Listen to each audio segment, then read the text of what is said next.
बिस्मिल्लाहिर्रहमानिर्रहीम। अस्सलाम वालेकुम नाज़रीन। औक़ात मकरूह जिनमें नमाज़ पढ़नी मकरूह है वो दो तरह की हैं। एक तो वो औक़ात हैं जिनमें फ़र्ज़ और नफल दोनों नमाज़ें पढ़ना वो दुरुस्त नहीं है, मकरूह है। और दूसरी किस्म वो है जिसमें फ़र्ज़ नमाज तो पढ़ी जा सकती है लेकिन नफल नहीं पढ़े जा सकते। पहली किस्म जिसमें हर तरह की नमाज़ पढ़नी मकरूह है वो तीन औक़ात हैं।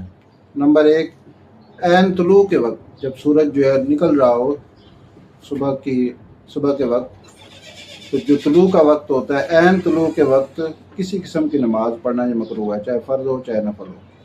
इसी तरह ज़वाल के वक्त, ज़वाल जो दोपहर के वक्त, जब बिल्कुल ऐन सूरज दरमियान में होता है आसमान के, इसकी कुछ वजाहत भी है, वो किसी और वीडियो में बयान कर देंगे।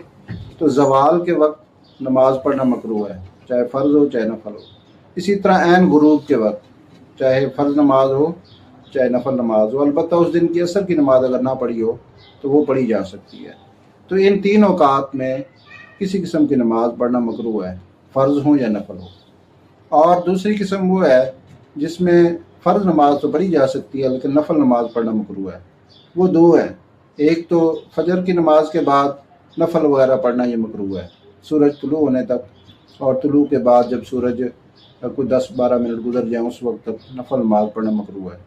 इसी तरह असर के बाद ये नफल नमाज पढ़ना ये मकरूह है। अलबत्ता अगर फ़र्ज़ नमाज कज़ा हो गई हुई है कोई तो वो पढ़ी जा सकती है। तो ये दो औक़ात मज़ीद ऐसे हैं जिनमें नफल नमाज पढ़ना भी मकरूह है।